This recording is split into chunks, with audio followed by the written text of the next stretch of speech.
अब जब वे teleportation gate पर पहुंच गए और वहां से गुजरने वाले सभी साहसी लोगों को हरा दिया, तो उन्होंने टेलीपोर्टेशन गेट से गुजरने का फैसला किया।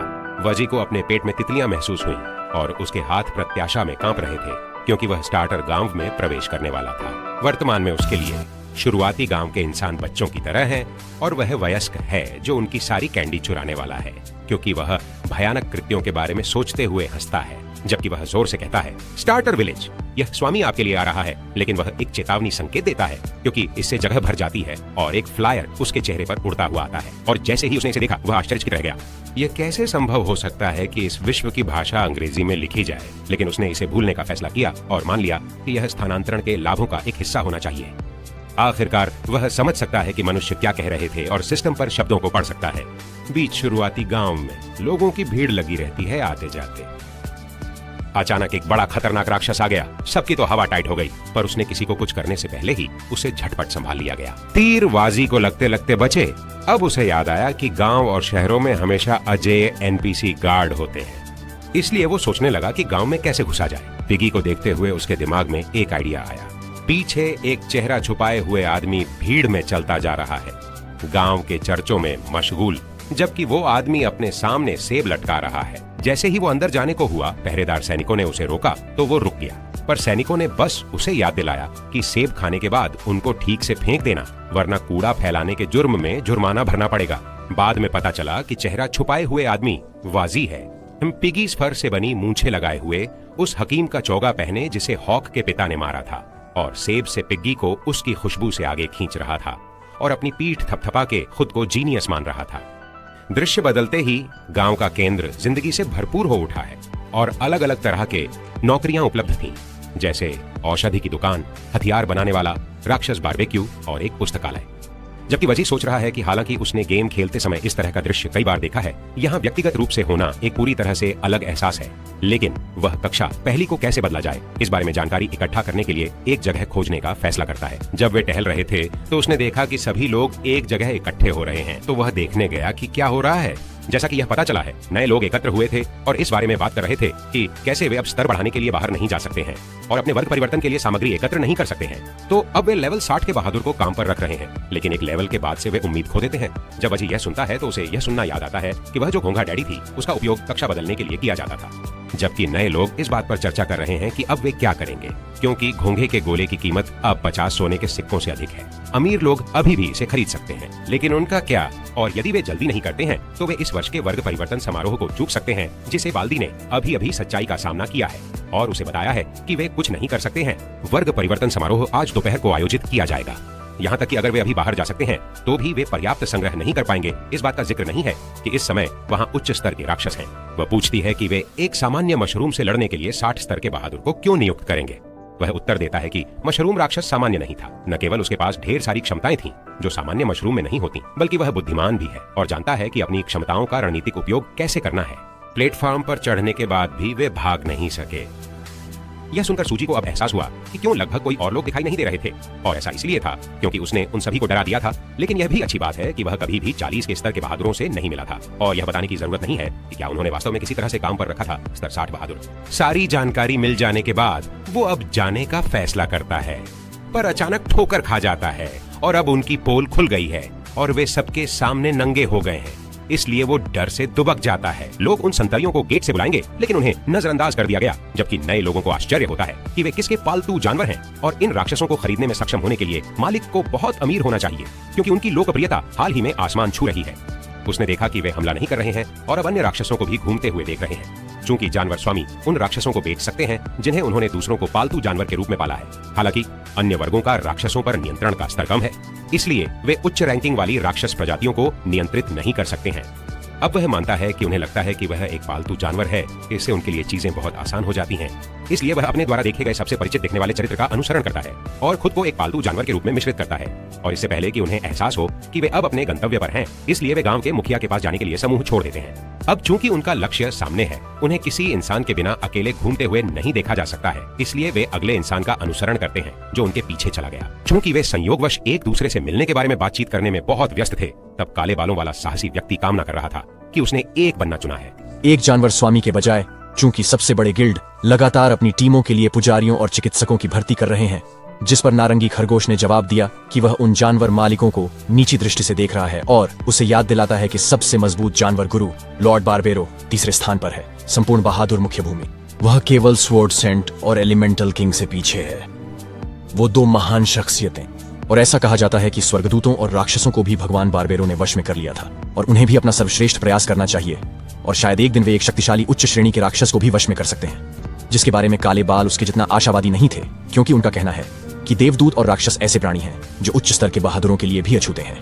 और वह आश्चर्यचकित है कि लॉर्ड मार्लबरो वास्तव में उन्हें वश में करने में सक्षम होने के लिए किस स्तर तक पहुंच गया है। और जहां तक उनके जैसे लोगों की बात है, उनके उस स्तर तक पहुंचने की बजाय लॉटरी जीतने की अधिक संभावना है, जिस पर नारंगी खरगोश पूछता है कि उसकी महत्वाकांक्षाएं कहां हैं और अगर वह और अधिक हासिल करना चाहता है तो उसे बड़े सपने देखने की सलाह देता है। अभी अभी वाजी को पता चला कि इस दुनिया में फरिश्ते और शैतान मौजूद हैं। अब जब वे गांव के प्रधान ब्रोकोली के घर के सामने खाटी डीडीए हो गए तो उन्हें पुराने दिन याद आ गए और ये वाजी और पिगी के जाने का सही मौका था, क्योंकि दोनों बातें करते हुए एक दूसरे से जल रहे थे, क्योंकि उनके पास एक मशरूम मॉन्स्टर था जिसकी आजकल काफी चर्चा है और एक दुर्लभ रिबन पिग है जिसे वे दोनों सोचते थे कि एक दूसरे ने कुछ समय पहले गुप्त रूप से बुलाया था। जब उन्हें एहसास हुआ कि वे दोनों पालतू जानवर उनके नहीं हैं, तो उन्होंने पीछे मुद्दा कर देखा, लेकिन वो पहले ही गायब हो चुके थे। इस बीच नए लोग बाहर इंतजार कर रहे थे कि ब्रोकोली गांव का प्रधान आए। जब उनका धीरज खत्म होने लगा तो आखिरकार दरवाजा खुला और ब्रोकोली नाम का गांव का प्रधान अंधेरे से बाहर आया, जो मुश्किल से खड़ा हो पा रहा था और देर से उठने पर माफी मांग रहा था। लेकिन नए लोग फिर भी उसका सम्मान करते थे, इसलिए उन्होंने गांव के प्रधान को नमस्ते किया। फिर उसने उन्हें अंदर जाने का आदेश दिया तो वे अंदर चले गए, जबकि वाजी अपने चोगे में था और सोच रहा था कि ये गांव का प्रधान थोड़ा सा सनकी लगता है, तो शायद वह बिना उसके ध्यान में आए चुपके से अंदर घुस पाएगा। पर आखिरी जो था, अंदर जाते ही गांव का मुखिया उसे रोकता है और वाजी सोचता है कि शायद अब उसकी पोल खुल गई है। गांव का मुखिया उसे बताता है कि बाहर का खाना घर में नहीं लाना है, इसलिए वो उनका सेब ले लेता है, जिसे पिगी विरोध करने की कोशिश करती है, पर वाजी उसे संभाल लेता है। अब सेब के बिना उन्हें वहाँ का रास्ता नापने में मुश्किल हो रही थी, लेकिन उन्होंने अंधेरे गलियारे से गुजरकर रास्ता पा ही लिया। फिर वाजी उस दिव्य वृक्ष को देखकर हैरान रह गया जो उसके सामने था, और यहाँ जमा हुई हजारों किताबें भी, और इसने उसे सोचने पर मजबूर कर दिया। बाहर से देखकर लगा था ये जगह एक छोटी सी कुटिया होगी, किसने सोचा होगा कि यहाँ ऐसा भव्य वृक्ष होगा। फिर गांव का मुखिया उनसे कहता है कि वो दिव्य वृक्ष मां के सामने सामग्री रख दें ताकि वे शुरू कर सकें। जबकि वाजी अपने आप से पूछता है क्या गांव का मुखिया उसके पीछे नहीं था और वो अचानक इतना चुस्त कैसे हो गया। फिर गांव का मुखिया सबसे कहता है कि वो अपनी सामग्री निकालें और दिव्य वृक्ष मां को प्रार्थना करें। वह उनकी प्रतिभा के आधार पर एक कक्षा को अनलॉक करने में उनकी मदद करेगी और एक बार समारोह समाप्त होने के बाद वे कल वापस आ सकते हैं और पता लगा सकते हैं कि उन्होंने किस कक्षा को अनलॉक किया है। इसलिए उन्होंने वही किया जो उनसे कहा गया था। लेकिन ग्राम प्रधान ने देखा कि वाजी बस घूर रहा है और उसे जल्दी से अपनी सामग्री बाहर लाने की सलाह दी, जिससे वह झिझक रहा था और पूछा कि क्या वह प्रतिस्थापन के रूप में अन्य चीजों का उपयोग कर सकता है, क्योंकि उसके पास कुछ है, वह घोंघे से भी अधिक मूल्यवान होगी। जिस पर बुजुर्ग नहीं कहता है और स्पष्ट करता है कि घोंघे के गोले के अलावा उसे किसी और चीज की जरूरत नहीं है, और उससे पूछता है कि क्या वह यहाँ परेशानी पैदा करने आया है। वाजी पीछे हट जाता है क्योंकि वह देखता है कि ग्राम प्रधान एक पूरी तरह से अलग व्यक्ति की तरह है और आश्चर्य करता है कि वह घोंघे के गोले प्राप्त करने के लिए इतना दृढ़ क्यों है, जबकि सिस्टम प्रकट हुआ और उसे पिछले मिशन के विफल होने के बारे में सूचित किया। इसलिए एक नया मिशन जारी किया जाएगा, जिससे वाजी नाराज हो गया क्योंकि वह इस समय मुसीबत में है, इसलिए वह उसे चिड़चिड़े होकर बात करता है। लेकिन ग्राम प्रधान उसे राक्षस की जीभ का उपयोग करते हुए सुन लेता है, तो वो वाजी के पास जाता है और बताता है कि इंसान उन्हें नहीं सुन सकते जब वो आपस में राक्षसों की भाषा में बात करते हैं, और पूछता है कि वो कौन है। वाजी अब भी सिस्टम से बात कर ही रहा था। वो पूछता है राक्षसों की भाषा से वो क्या मतलब रखता है, पर गांव के मुखिया अचानक गायब हो जाते हैं। जैसे ही वह उसके सामने आया और हमला करने वाला था, उसी समय सिस्टम ने नया मिशन जारी कर दिया। इसलिए ग्राम प्रधान द्वारा उन्हें मारने से पहले उन्हें टेलीपोर्ट कर दिया गया। अब उन्हें अचानक दंड स्थान पर टेलीपोर्ट कर दिया गया है। वजी को आश्चर्य हुआ कि क्या हुआ, लेकिन उसे जल्द ही एहसास हुआ कि वह कहाँ है। इसलिए उसने पूछा कि उसे एक मिशन नहीं करने के लिए जुर्माना क्यों मिल रहा है, जिसे सिस्टम ने समझाया कि क्योंकि उसने लगातार सिस्टम द्वारा दिए गए मिशनों को करने से इनकार कर दिया है, इसलिए उसने प्रवेश किया है पेनल्टी स्थान और उसका लक्ष्य 10,000 प्लेटफॉर्मों पर छलांग लगाना है। और यदि वह इसे समय सीमा के भीतर पूरा करने में विफल रहता है तो उसे मौत की सजा दी जाएगी, जिसे टाइमर ने उलटी गिनती शुरू कर दी है। इससे वजी बहुत नाराज हो गया और उसने इसे एक तुच्छ औलाद होने के लिए कोसा, क्योंकि इसने कभी भी उल्लेख नहीं किया कि मिशन में गिरावट के लिए कोई दंड होगा। लेकिन सिस्टम अभी भी हमेशा की तरह निर्दयी है, क्योंकि उसे कोई परवाह नहीं है और वह केवल खिलाड़ी को शुभकामनाएं देता है, और यह खिलाड़ी को टाइमर शुरू होते ही आगे बढ़ना शुरू करने की सलाह देता है, जिस पर वाजी वापस जाने के लिए चिल्लाता है। लेकिन वह जल्द ही एहसास हुआ कि घोटालेबाज प्रणाली पर चिल्लाना बेकार था। वह सोचता है कि अब क्या करना है, क्योंकि उसके पास ऐसा करने के अलावा कोई विकल्प नहीं है। अगर वह नहीं करता है तो वह मर जाएगा। एक घंटे में 10,000 प्लेटफॉर्म यानी लगभग 3 प्लेटफॉर्म प्रति सेकंड, इसलिए उसके पास बर्बाद करने के लिए समय नहीं है। फिर वह पिग्गी को आदेश देता है कि वे चले जाएं, क्योंकि उन्हें पहले ही खोए हुए समय की भरपाई करनी है। जब वह मंच को देख रहा था तो वह सोच रहा था कि उसके मशरूम बैश के साथ एक समय में कुछ प्लेटफॉर्मों पर चढ़ना संभव है, इसलिए उसने इसका उपयोग किया और सफलतापूर्वक निकटतम मंच पर पहुंच गया जिस पर वह कूद सकता था। फिर वह पिग्गी को जल्दी से ऊपर आने के लिए कहता है, क्योंकि उनका जीवन खतरे में है। लेकिन पिग्गी बस चारों ओर चक्कर लगा रही थी और उसे कुछ बताने की कोशिश कर रही थी। अब उसे एहसास हुआ कि पिग्गी इतनी ऊंची छलांग नहीं लगा सकती, इसलिए कोई अन्य विकल्प न होने पर वह पिग्गी को अपनी पीठ पर ले जाता। अब वह पहले से ही कुछ प्लेटफार्मों पर सफलतापूर्वक कूदने में सक्षम था, लेकिन इससे उसके शरीर पर बहुत अधिक दबाव पड़ता है, इसलिए वह आराम करने की सोच रहा था। लेकिन वह जानता था कि अब आराम करने का समय नहीं है, इसलिए उसने आगे बढ़ने के लिए अपनी दवाएं निकाल ली। उसके बाद वह फिर से छलांग लगाने लगा, लेकिन जब वे हवा में थे पिग्गी को छींक आ गई। इससे वे कुछ प्लेटफार्म पर गिर गए, जिससे उन्हें क्षति हुई। इसलिए वह सोच रहा है कि यदि वह कुछ और बार छलांग लगाने से चूक गया तो समय पूरा होने से पहले ही उसकी मृत्यु हो सकती है। और नीचे देखने पर ऐसा नहीं लगता कि इस जगह पर कोई तली है। यह अच्छी बात थी कि वे एक मंच पर आ गए, अन्यथा वे तुरंत असफल हो जाते। फिर वह पिग्गी से कहता है यह बहुत खतरनाक था और उसे सलाह देता है कि अगली बार ऐसा करने से पहले वह उसे चेतावनी दे, अन्यथा वे फिर से गिर जाएंगे, जिसके बारे में उसने दावा किया कि वह समझ गई है। लेकिन वह जानता है कि वह ऐसा नहीं करती है। फिर कई मशरूम बैश का उपयोग किया जाता है और जब वह बिना रुके मंच से कूदता है तो औषधि निगल ली जाती है। उसने धीरे धीरे लेकिन निश्चित रूप से प्रगति की, जबकि उसका मशरूम बैश बराबर हो रहा था, क्योंकि वह लगातार इसका उपयोग कर रहा था। जबकि वह सोच रहा था कि भले ही यह कठिन है, कूदते समय गुल्लक को ले जाना उसके मशरूम बैश को तेजी से समतल कर रहा है और जैसे जैसे स्तर बढ़ रहा है, ऊंचा हो जाता है, वह ऊंची छलांग लगा सकता है। कूल डाउन कम होने के कारण अभी वो एक ही छलांग में 10 पूरे प्लेटफॉर्म पार कर सकता है और पता भी नहीं चला कि उसका मशरूम बैश 10वें लेवल पर पहुंच गया और अब वे आखिरी के सामने हैं। फिर टैंक पूछते हैं कि क्या वे नए लोगों को बचाएंगे, जिस पर अन्य दो ने जवाब दिया कि नए लोग सिर्फ चारा हैं और राक्षस को मारने का इनाम बहुत अधिक है, इसलिए उन्होंने सिर्फ राक्षस को निशाना बनाया। जैसे ही वांजी उन पर हमला करता है, टैंक उसे रोक देता है, लेकिन हमला पूरा हो जाता है, जिससे वह तुरंत ही पराजित हो जाता है, जिससे उन्हें आश्चर्य होता है कि वे कितने शक्तिशाली मशरूम राक्षस से निपट रहे हैं। वहीं दूसरी ओर पिग्गी ने मदद करने की कोशिश की, लेकिन वह खड़ी होने में बहुत कमजोर थी, इसलिए वह गिर गई।